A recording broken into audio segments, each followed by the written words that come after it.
আকরামুল হাকিম সূরাতুল বাকারা তেশনা আয়াতের মধ্যে ওঠা মানবজাতির কাছে একটা চ্যালেঞ্জ ছুড়ে দিলেন। আল্লাহ রাব্বুল আলামিন ইরশাদ করছেন, আউযু বিল্লাহি মিনাশ শাইতানির রাজীম, বিসমিল্লাহির রাহমানির রাহিম, ওয়া ইন কুনতুম ফী রাইবিন مما نزلنا على عبدنا فأتوا بسورة من مثله وادعوا شهداءكم من دون الله إن كنتم صادقين.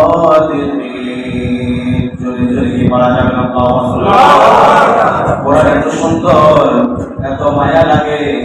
এই কোরআনের কোন ধরতে গিয়ে কোরআনের প্রেমে পড়ে মুসলমান হয়ে যায়। আল্লাহ রাব্বুল আলামিন কোরআনে ইরশাদ করেছেন, আমার এই কথার ভিতরে যদি তোমাদের সন্দেহ হয়, সংশয় হয়, ডাউট ফিল করো, তাহলে তোমরা কি করো? আমার হাবিবের উপরে যে কিতাব আমি নাযিল করেছি, কিতাবের ভিতরে যদি সন্দেহ সংশয় আছে মনে করো, তাহলে এই কোরআনের সূরার মতো তোমরা একটা সূরা নিয়ে আসো। সম্ভব হবে? কিয়ামত হয়ে যাবে, কিন্তু এই কোরআনের মতো সূরা একটা হরফ বানাতে পারবে না। আল্লাহু আকবার, বানাতে পারবে না। কাফির মুশরিকরা চেয়েছে কিন্তু পারে নাই। তারা সর্বশেষে তারা বাধ্য হয়েছে, ইন্নাহু লাইসা বিকালামিল বাশার, তারা বলতে বাধ্য হয়েছে এটা মানুষের বানানো কিতাব নয়। আল্লাহু আকবার। আল্লাহ রাব্বুল আলামিন ইরশাদ করেছেন, আমার কোরআনের মতো তোমরা একটা সূরা নিয়ে আসো। সূরা পারে না, অন্য আয়াতের মধ্যে আল্লাহ রাব্বুল আলামিন ইরশাদ করেছেন, আমার কোরআনের মতো তোমরা একটা 10টা সূরা নিয়ে আসো। বলে বলেন সুবহানাল্লাহ। আমার কোরআনের মতো তোমরা 10টা সূরা নিয়ে আসো। তোমরা তো পারবে না, তোমরা পারবে না। তোমাদের বন্ধু-বান্ধব যারা আছে, তোমাদের সাথী সঙ্গী যারা আছে, তাদেরকে সাথে নাও। এরপরেও তোমরা পারবে না। মিন দুনিল্লাহ, আল্লাহ ব্যতীত পৃথিবীতে সব মানব গোষ্ঠী, বিজ্ঞান, স্কলার, পণ্ডিত, ঐতিহাসিক সবাইকে একত্রিত করো। আল্লাহ ব্যতীত সবাইকে একত্রিত করার পরেও তোমরা কিয়ামত পর্যন্ত চেষ্টা করো কোরআনের মতো একটা সূরা আয়াত তোমরা বানাতে পারবে না। যদি তোমরা তোমাদের দাবিতে সত্যবাদী হও, তোমরা যে দাবি করছো এই কোরআন মুহাম্মদ সাল্লাল্লাহু আলাইহি ওয়াসাল্লামের বানানো, তিনি রাত্রিবেলা কবিতা লেখেন আর সকালবেলা কবিতা আমাদের সামনে পাঠ করে। নাউযুবিল্লাহ। তোমরা যে দাবি করছো মিথ্যা দাবি, এই দাবিতে যদি তোমরা সত্যবাদী হতে চাও, যদি তোমরা সত্যবাদী হিসেবে নিজেদেরকে প্রমাণ করতে চাও, তাহলে এই কোরআনের মতো একটা সূরা তোমরা নিজেরাই তৈরি করে নিয়ে আসো। চলে বলেন আল্লাহু আকবার। এটা কি সম্ভব? আল্লাহ রাব্বুল আলামিন সম্ভব নয় সেটা বলে দিলেন। 22-24 নম্বর আয়াতের মধ্যে আল্লাহ পাক ইরশাদ করেন, ফাইলাম তাফআলু, তোমরা এটা কখনো পারবে না। ওয়ালাম তারানি, কখনো তোমরা এটা পারোনি। কোরআনের মতো সূরা কখনো তৈরি করতে পারোনি। ওয়ালাম তাফআলু, এবং তোমরা কখনো পারবে না। তোমরা কখনো পারবেও কোনোদিন তো পারো নাই। সামনে অতীত ভবিষ্যৎ কিয়ামত পর্যন্ত তোমরা কখনো পারবে না। যেহেতু পারবে না, কোরআনকে তোমরা মিথ্যাচার করো না, তোমরা আল্লাহর কালাম নিয়ে মিথ্যা উচ্চারণ করো না, আমার নবীকে তোমরা অপবাদ দিও না, আমার নবীর ব্যাপারে তোমরা ভুল ব্যাখ্যা করে সমাজে একটা প্রপাগান্ডা ছড়িয়ে আমার নবীর নবুয়তের এই চাদরের মধ্যে তোমরা কলঙ্ক লেপন করিও না। সুতরাং তাকুনা, তোমরা আগুনকে ভয় করো, জাহান্নামকে ভয় করো। আল্লাযী ওয়াকুদুহান নাস, যে জাহান্নামের জ্বালানি হবে মানুষ। আল্লাহু আকবার। এই জাহান্নামের জ্বালানি হবে কি? আমাদের দেশে চুলার জ্বালানি হয় গ্যাস, জ্বালানি হয় লাকড়ি, জ্বালানি হয় গাছপালা, কিন্তু জাহান্নামের জ্বালানি গাছপালা হবে না, গ্যাস হবে না। সেই জাহান্নামের জ্বালানি হবে মানুষ। এবং পাথর, মানুষ এবং পাথর দিয়ে জাহান্নামের আগুনকে আল্লাহ তাআলা প্রজ্বলিত করবেন। ইন্না লিল্লাহি ওয়া ইন্না ইলাইহি রাজিউন। ওয়ালিদাতিল কাফিরিন, আল্লাহ বলেছেন ওই জাহান্নাম কাফিরদের জন্য প্রস্তুত করা হয়েছে। কাফিরদের চরিত্র যদি মুমিনদের ভিতরে থাকে, আজকে আমরা দেখছি মুসলমানের ভিতরে জন্ম নিয়ে আল্লাহর কুদরতকে অস্বীকার করছে, ওয়াহদানিয়তকে অস্বীকার করছে, আল্লাহর এই গোটা সৃষ্টি জগতের পরিচালনা ম্যানেজমেন্ট যেটা কুদরতের পক্ষ থেকে হচ্ছে সেটাকে তারা অস্বীকার করছে। তারা বলে এই পৃথিবী এমনি চলছে, এই পৃথিবীর কোনো সৃষ্টিকর্তা নাই, পৃথিবীর কোনো পরিচালক নাই, কোনো খালিক নাই, কোনো মালিক নাই, এই পৃথিবী আপন গতিতেই চলছে। একটা শ্রেণী আছে তাদেরকে আমরা বলি নাস্তিক, যারা do not believe in Allah, তারা আল্লাহকে বিশ্বাস করে না। do not believe in greatness of the Almighty Allah, তারা আল্লাহর মহিমাকে বিশ্বাস করে না। কথা বলেন ঠিক কিনা? এমন মানুষদের থেকে সাবধান থাকতে হবে।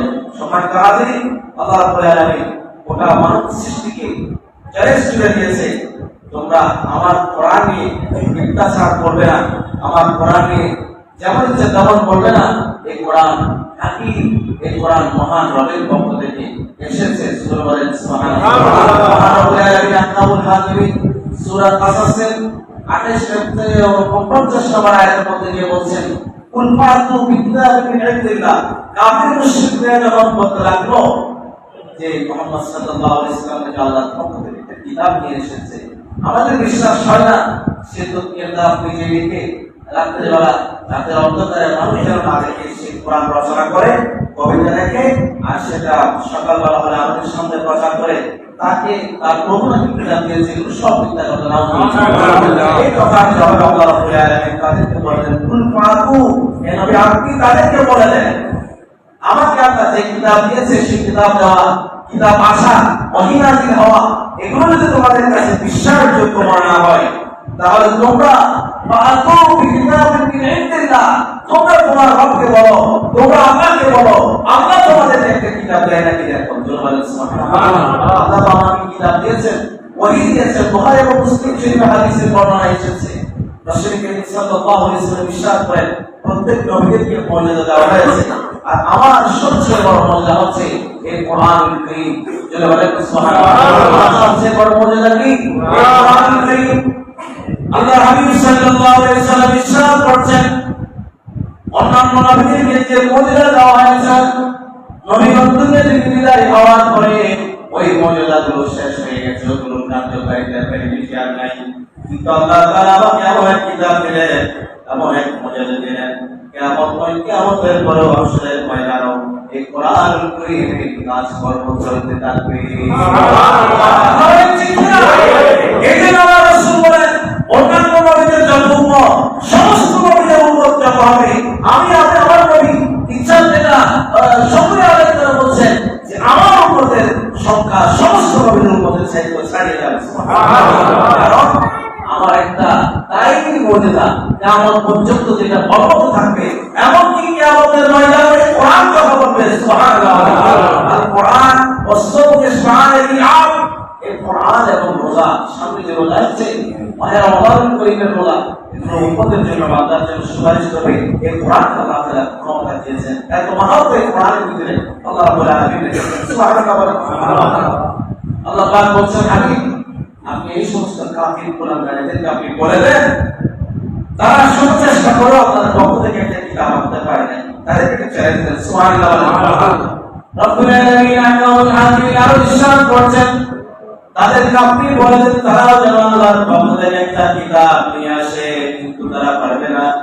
তারা যে কিতাব নিয়ে আসবে সেই কিতাব নিয়ে কোরআন এবং তাওরাত থেকে উদ্দিষ্ট হয়, এমন একটা কিতাব তাদেরকে নিয়ে আসতে বলেন, তারা পারবে না, তারা পারবে না, তারা পারবে না, কখনো সম্ভব নয়। একই কথা আল্লাহ রাব্বুল আলামিন সূরাতুল ইসরা, সূরা বনী ইসরাঈলের ভিতরে ইরশাদ করেছেন, 88 নম্বর আয়াতের মধ্যে ইরশাদ করেছেন, হে বান্দা, হে মানব গোষ্ঠী, তোমরা কোরআনে প্রপাগান্ডা, কোরআনে তোমরা মিথ্যা গুজব করো না, কোরআনে ভুল ব্যাখ্যা, কোরআনে তোমরা মিথ্যা কথা বলিও না, কোরআনের ব্যাপারে সাবধান থাকো। এই কোরআন আমার নবীর শ্রেষ্ঠতম মুজিজা, এই কোরআন আল্লাহর পক্ষ থেকে এসেছে, যেখানে কোরআন গিয়েছে সেখানে আলোকিত হয়েছে, যে কলমে কোরআন পৌঁছে গেছে সে কলম আলোকিত হয়ে গেছে, যেখানে কোরআনের আওয়াজ উঠেছে সেখানে আল্লাহর দ্বীন ইসলামের আলো প্রজ্বলিত হয়ে গেছে। সুবহানাল্লাহ। আল্লাহ ইরশাদ করেছেন, পৃথিবীর সব মানুষ নয়, পৃথিবীর সব স্কলার নয়, সব পণ্ডিত নয়, সব গণিতবিদ নয়, সব ইতিহাসবিদ নয়, সব বিজ্ঞানী নয়, এমনকি জিনজাতিদেরকেও যদি তোমরা একত্রিত করো এই কোরআনের মতো একটা সূরা একটা শব্দ দ্বারা বানাতে সম্ভব হবে না। আল্লাহ রাব্বুল আলামিন তারপরে আমি আরো বলছেন, আল্লাহ রাব্বুল আলামিন চাইলে নিজেই বলতে পারতেন, কিন্তু নিজে বলবেন না, কান দিয়ে বলাবেন, আল্লাহর হাবিবকে দিয়ে কথাগুলো বলাবেন। সুবহানাল্লাহ।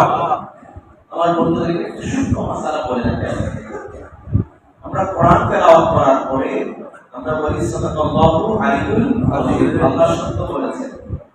আবার বলি ওয়াসাদাকা রাসূলুহুল নবিয়্যুল হাবিবুল কারীম, তার নবীও সত্য বলেছেন। সুবহানাল্লাহ। এই কোরআন কি আমরা আল্লাহর জবাব থেকে শুনেছি না নবীর জবাব থেকে শুনেছি? কথা আল্লাহ, কথা আল্লাহ।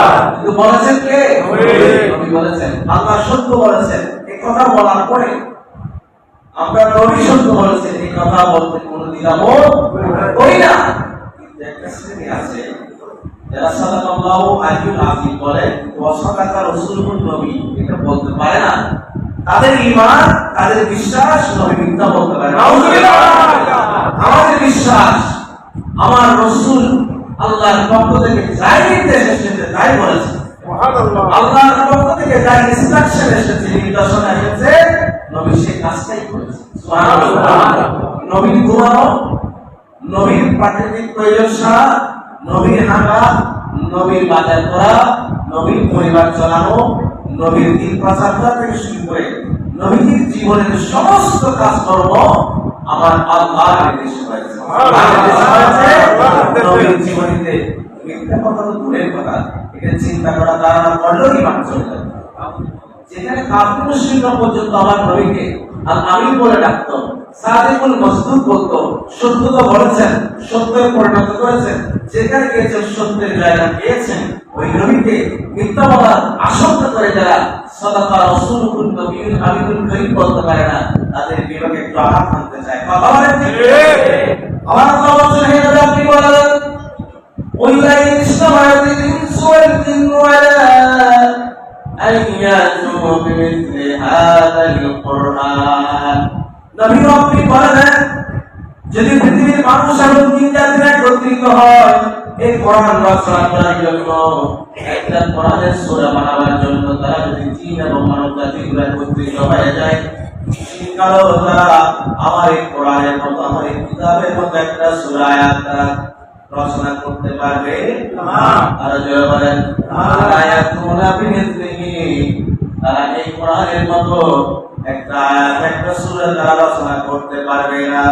ওয়ালাউ কানা বা'দুকুম লিবা'দিন যাহিরা, মানব জাতি এবং জিন জাতি তারা পরস্পরকে সাহায্য করেও, তারা অতি সাধনা করেও, খুব সাধনা করেও তারা কোরআনের মতো একটা শব্দ তারা তৈরি করতে পারবে না।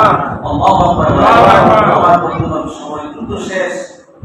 আজকে আমরা দেখছি কোরআনীয় অনেক কথা আছে, কোরআনের ভিতরে যা আছে, কোরআন মওজু আছে, কোরআন বানিয়ে বলছে, কোরআনের ভুল ব্যাখ্যা করছে, কোরআনের ভুল তাফসীর করছে। কথা বলেন ঠিক কিনা?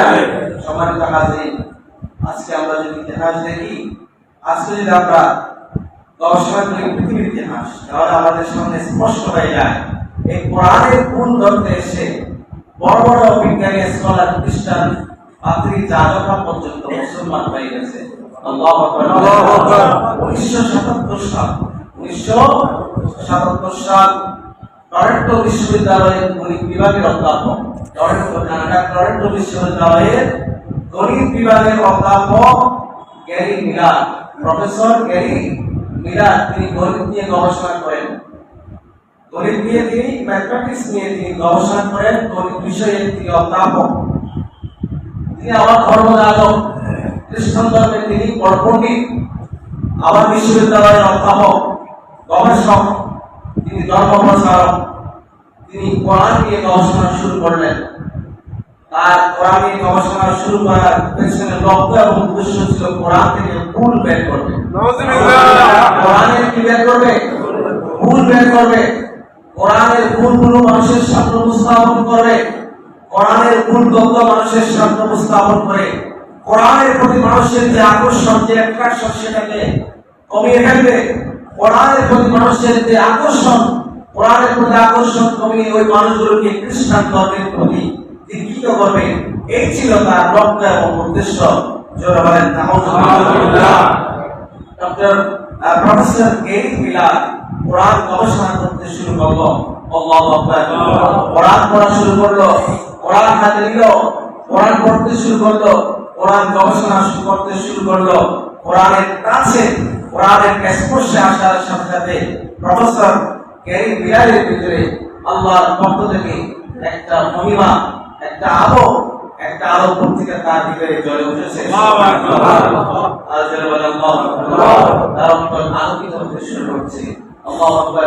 আমরা মুসলমান, আমরা ইমানদার, আমরা নবীর উম্মত। এই কোরআনের স্পর্শে, কোরআনের ছোঁয়ায় আমরা আমাদের কলগুলোকে আলোকিত করতে পারি না? আর যারা বলেন পারি না? সম্মানিত হাজিরিন, এই দর্শন কোরআন সাপ্তাহিক এই জুমার একদিনে সম্ভব নয় কোরআনের কথাগুলো শোনা। আমার মনে হয় এই কোরআনের কথাগুলো 365 দিন আলোচনা করেও কোরআনের পয়সা এগুলো শেষ করা যাবে না। এই কোরআন শুনবেন, কোরআন পড়বেন, কোরআন দেখলো সওয়াব, কোরআন স্পর্শ করলো সওয়াব। আর আমার রাসূল বলেছেন আল নাজরু ইলাল মাসহাফ ইবাদা। কোরআনের দিকে একটা তাকালো, একটা নজর দিলো, সওয়াব আছে। সুবহানাল্লাহ। মাহে রমজান আসছে, এর আগে কোরআনটাকে একটু আলাই করেন, কোরআনটাকে একটু সহি করেন। কোরআন পড়তে পারেন না, ভুলে গিয়েছেন। একজন সহি কোরআন পড়তে পারেন একজন মুজিদের কাছে, মক্তবের মুজিদের কাছে, একজন হাফেজ সাহেবের কাছে গিয়ে কোরআনটাকে একটু মহব্বত করে, কোরআনটাকে একটু চর্চা করেন, কোরআনটাকে একটু নার্সিং করেন। এই কোরআন যদি আপনি মহব্বত করতে পারেন, কোরআনের ছোঁয়ায় যদি আপনি আলোকিত হতে পারেন, আপনার হৃদয় উজাড় হয়ে যাবে। আপনার হৃদয় উজাড় হবে কিনা? আমার বন্ধুগণ, প্রফেসর গেরি মিলার কোরআন গবেষণা করতে গিয়ে তিনি সর্বপ্রথম ঘোষণা করলেন এই কোরআন, এই কিতাব মানুষের বানানো কিতাব নয়। কারণ কোরআনের ভিতরে আল্লাহ রাব্বুল আলামিন বান্দার কাছে, জাতির কাছে, সৃষ্টির কাছে যে চ্যালেঞ্জগুলো ছুড়ে দিয়েছেন, এই চ্যালেঞ্জগুলো বড় বিস্ময়কর, এই চ্যালেঞ্জগুলো বড় মারাত্মক। এই চ্যালেঞ্জগুলো ওভারকাম করা, এই চ্যালেঞ্জগুলো গ্রহণ করা, এই চ্যালেঞ্জ গ্রহণ করে এগুলোকে ওভারকাম করা, বিজয় লাভ করা, এটা কারো পক্ষে সম্ভব নয়। যারা বলেন সুবহানাল্লাহ। এই কোরআন গবেষণা করতে গিয়ে সর্বপ্রথম সূরা নিসার 82 নম্বর আয়াত কোট করেছেন। আল্লাহু আকবার। সেই আয়াতের ভিতরে কি আছে? আল্লাহ রাব্বুল আলামিন ইরশাদ করছেন, আউযু বিল্লাহি মিনাশ শাইতানির রাজীম, বিসমিল্লাহির রাহমানির রাহিম, আফালা ইয়াতাদাব্বারুনাল কুরআন ওয়ালাউ কানা মিন غير الله لوجدوا فيه اختلافا كثيرا। প্রফেসর মিলার কোরআন গবেষণা করতে গিয়ে সূরা 82 নম্বর আয়াত থেকে তিনি আটকে যান। সূরা নিসা 82 নম্বর আয়াতের মধ্যে আল্লাহ রাব্বুল আলামিন ইরশাদ করছেন, যারা কোরআন বিশ্বাস করে, যারা কোরআনের বিদ্যাচার করে, কোরআনে যারা সংশয় সন্দেহ করে, তারা কি দেখে না? আফালা ইয়াতাদাব্বারুনাল কুরআন, তারা কি কোরআন দেখে না? কোরআন নিয়ে তারা কি গবেষণা করে না? কোরআন কি তারা চর্চা করে না? কোরআন নিয়ে তারা কি চিন্তা ভাবনা করে না?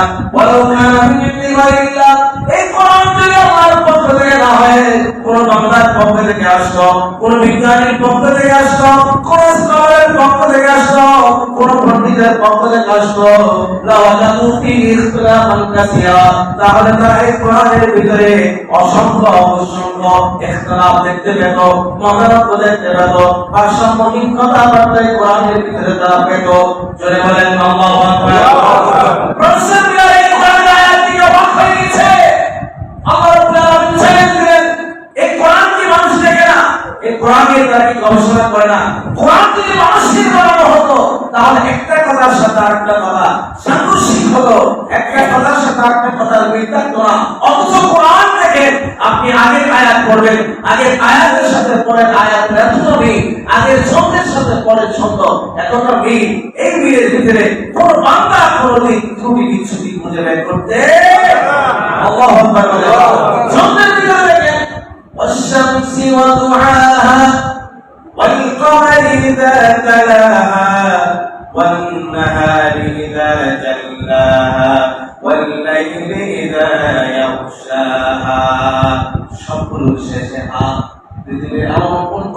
আছে, তার কবিতা আপনাদের সব শেষ বর্ণগুলো এক বর্ণ দিয়ে সাজাতে পেরেছে। এটা কোরআন, যে কোরআন আল্লাহ সাজালেন, শব্দের সব শেষ বর্ণগুলোকে হাত দিয়ে সাজিয়ে দিলেন। সুবহানাল্লাহ। এই কোরআন একটা অংশ হচ্ছে শান্ত, বদ্ধ আকারে রিদমিক, আর একটা অংশ হচ্ছে প্রবদ্ধ আকারে, গদ্য আকারে। সুবহানাল্লাহ। যারা এই কোরআন পড়ে গদ্যের স্বাদ দিতে চায়, গদ্যের স্বাদ প্রবন্ধের স্বাদ দিতে পারবে, আর যারা এই কোরআন পড়ে কবিতার স্বাদ দিতে চায়, কবিতার স্বাদ দিতে পারবে। আল্লাহু আকবার। দুশো আল্লাহ বলে আমি কোরআনের ভিতরে রেখেছেন। সুবহানাল্লাহ। এরপরে প্রফেসর বিলাল তিনি বললেন, পৃথিবীতে কোন মানুষ যদি বই লেখে, যত বড় পণ্ডিত, যত বড় ডক্টরেট স্কলার হোক না কেন, যত বড় বিজ্ঞানী হোক না কেন, সে বই লেখার পরে একটা অনুরোধ দিকে, ক্ষমা প্রার্থনা লিখে, যে ওই বইয়ের ভিতরে শত চেষ্টা করেছি ভুলভ্রান্তিগুলো এড়িয়ে চলার জন্য, কিন্তু মানুষের সাথে ভুল ত্রুটি হয়ে থাকতে পারে। এরকম লাগে কিনা? যত বড় জ্ঞানী পণ্ডিত হোক না কেন, এই কথা লেখা থাকে যে আগামী সংস্করণে ভুলগুলো পরিমার্জন করা হবে। আপনাদের সভা পরামর্শ, সুন্দর পরামর্শ দেবেন, আমরা আপনাদের পরামর্শ গ্রহণ করে আগামী সংস্করণে, আগামী পাবলিকেশনে আবার যখন নতুন বইটা প্রিন্ট করা হবে, তখন এই ভুলগুলোকে কারেকশন করে দেওয়া হবে। আছে কি না? তোমার আল্লাহ বলছেন, একমাত্র পৃথিবীর একটা কিতাব, যে কিতাবের ব্যাপারে আমার আল্লাহ তৌহিদ করতে বলে দিয়েছেন, কোনো সন্দেহ ছাড়া, লা রাইবা ফীহি হুদাল লিল মুত্তাকিন। এই কোরআনের ভিতরে কোনো ভুল নাই, কোনো সন্দেহ নাই, কোনো ত্রুটি নাই। একটা আঁকা টিকা, একটা নকশা পর্যন্ত এই কোরআনের ভিতরে কেউ ভুল খুঁজে বের করতে পারবে না। আল্লাহু আকবার। তাকবীর। নারে রিসালাত, নারে গাউসিয়া, আহলে সুন্নাত ওয়াল জামাত জিন্দাবাদ। কোরআন সুন্নাহর আলো।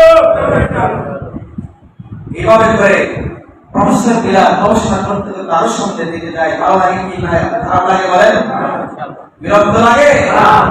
প্রফেসর বিলাল পড়তে লাগলেন, আর গবেষণা করে গবেষণার তথ্যগুলো আমাদের সামনে পেশ করলেন। পৃথিবীতে যত মহামানব, মহামনীষী কিতাব লিখেছে, বই লিখেছে, সেই বইয়ের ভিতরে নিজের কথা একটু বলে লিখে, নিজের কথা একটু হলেও লিখে নেয়। কিন্তু এই কোরআনের ভিতরে এমন এক কিতাব আল্লাহ রচনা করবে, এমন কিতাব আল্লাহ আমাদেরকে দিলেন, যে কিতাবের ভিতরে নবীর ব্যক্তিগত জীবন নিয়ে কথা বলা লাগে কিছুই বলেন নাই। কথা বলেন সুবহানাল্লাহ। নবীর ব্যক্তিগত জীবন মানে হযরত ফাতেমা রাদিয়াল্লাহু তাআলা ইন্তেকাল করেছেন, সেই কথা ইন্তেকালে কোরআনের ভিতরে নাই। খাদিজাতুল কুবরা ইন্তেকাল করেছেন, সেই কথা কিন্তু কোরআনের ভিতরে নাই।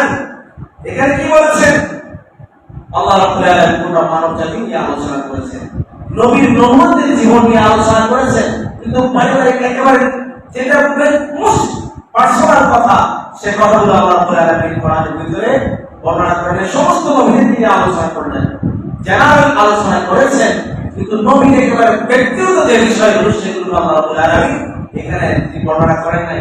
আমরা কোন যুদ্ধে, কোন কিছুতে পরাজয় বরণ করলে আমরা সেখানে হাই উদাস করি, আমরা করি, আফসোস করি, আমরা সেখানে হাই উদাস করি। কিন্তু কোরআন দেখেন, কোরআন গবেষণা করেন, যেখানে আল্লাহর নবীর পরাজয়, যেখানে জিহাদের মধ্যে পরাজয় এসেছে, মুসলমানদের পরাজয় এসেছে, সেখানে আল্লাহ রাব্বুল আলামিন আল্লাহর কুদরতের বাণীর মাধ্যমে সেখানে মোটিভেশন দিয়েছেন। সুবহানাল্লাহ। সেখানে কি দিয়েছেন? সুসংবাদ দিয়েছেন। আমরা যদি পরাজয় বরণ করি, আমরা দুঃসংবাদ দেই, আমরা কি দেই? দুঃসংবাদ দেই। কিন্তু নবীজি সাল্লাল্লাহু আলাইহি ওয়াসাল্লামকে পরাজয়ের ব্যাপারে সুসংবাদ দেওয়া হয়েছে। জয় বলেন সুবহানাল্লাহ। আল্লাহ রাব্বুল আলামিন সাদ করেন, ওয়ালাল আখিরাতু খায়রুন লাকা মিনাল উলা। নবী ও কাফির মুশরিকরা আপনাকে কষ্ট দেয়, জুলুম করে, নির্যাতন করে, আপনার পিঠের উপরে নারীগুলো চলে যায়, আপনাকে রমজান মোবারক শহীদ করে, রক্তাক্ত করা যায়। ইয়া রাসূলুল্লাহ, ওয়ালাল আখিরাতু খায়রুন লাকা মিনাল উলা। আপনার প্রথম জীবনের চেয়ে আপনার শেষ জীবনটা বড় উত্তম হবে, বড় সুখময় হবে, সচ্ছলময় হবে। পুরা বিশ্বব্যাপী ইসলামের দিন ছড়িয়ে যাবে, ইসলামের পতাকা পথ করে উঠবে, কালিমার পতাকা পথ করে উঠবে। মানুষ জনগণ ইসলামের ভিতরে প্রবেশ করবে। ওয়াইদাত নাসান ইয়াদখুলুনা ফি দীনিল্লাহি আফওয়াজা। আপনি একটা সময় দেখবেন মানুষ দলে দলে ইসলামের ছায়া ধরে আশ্রয় গ্রহণ করছে। আমরা বলি কি যে হবে না, ওখানে যাওয়া লাগবে না, ওখানে গেলে তোমার সমস্যা হবে, ওখানে গেলে তোমার জীবন বিনাশ হবে। কিন্তু আল্লাহ বলেন, আমি don't be decided from the place of the Almighty Allah. লা তাকনাতু মিন রাহমাতিল্লাহ, আল্লাহর রহমত থেকে আপনি নিরাশ হবেন না। আপনার প্রথম অবস্থার চেয়ে শেষ অবস্থাটা ভালো হবে। সুবহানাল্লাহ। সুসংবাদ কি আছে? সুসংবাদ আছে। এরপরে আমার রাসূলকে আল্লাহ পাক রব্বুল আলামিন কোরআনের মাধ্যমে বিজয়ের ব্যাপারে আমার রাসূলকে তারিখ দিলেন। সুবহানাল্লাহ। আমরা যখন কোনো কিছু বিজয় লাভ করি আমাদের ভিতরে অহংকার এসে যায়। কি এসে যায়?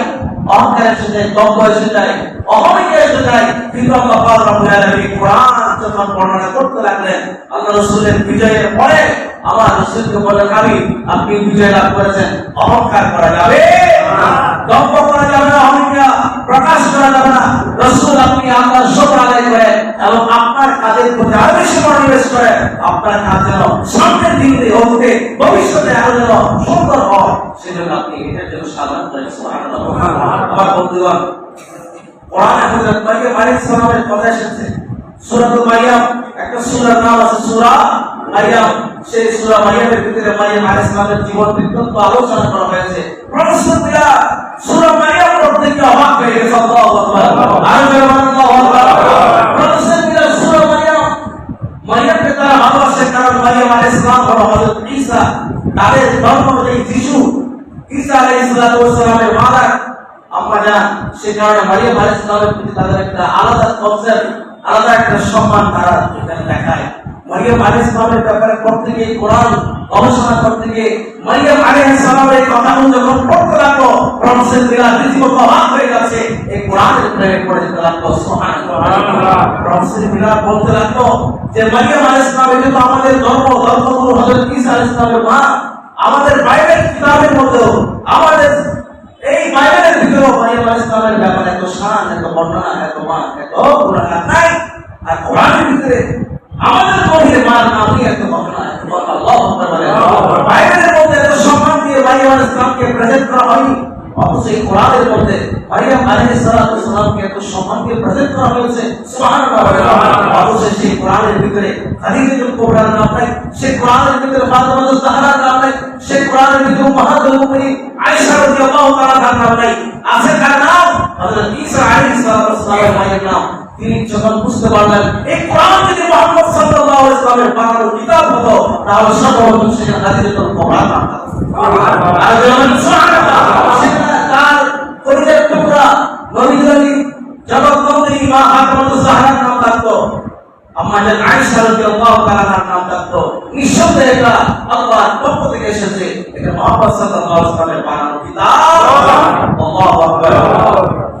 এই কোরআনের ভিতরে হযরত ঈসা আলাইহিস সালামের নাম এসেছে 25 বার, 25 টাইমস হযরত ঈসা আলাইহিস সালামের নাম এসেছে।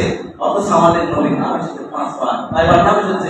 এটা থেকে প্রফেসর বিলাল আরো অবাক হয়ে গেছে। কি আশ্চর্য ব্যাপার, যে নবীর কাছে এই কোরআন এসেছে ওই কোরআনের ভিতরে আমাদের নবীর নাম এসেছে 25 বার, আর ওই নবীর নাম আছে মাত্র 5 বার। আর মুহাম্মদ শব্দটি, আমার নবীর জাতি নাম মুহাম্মদ শব্দটি কোরআনের ভিতরে আছে মাত্র 4 বার, তাইবার। আর আমার নবীর নাম অন্যভাবে আছে 5 বার। এইভাবে করে প্রফেসর বিলাল বলতে লাগলো এই কোরআন মুহাম্মদ সাল্লাল্লাহু আলাইহি ওয়াসাল্লামের বানানো কিতাব নয়, ঈশ্বর থেকে, এটা আল্লাহর পক্ষ থেকে। আর আমিরের জন্য, ওটা মানব জাতির জন্য হেদায়েতের আলোক বর্তি নিয়ে এসেছে। সুবহানাল্লাহ।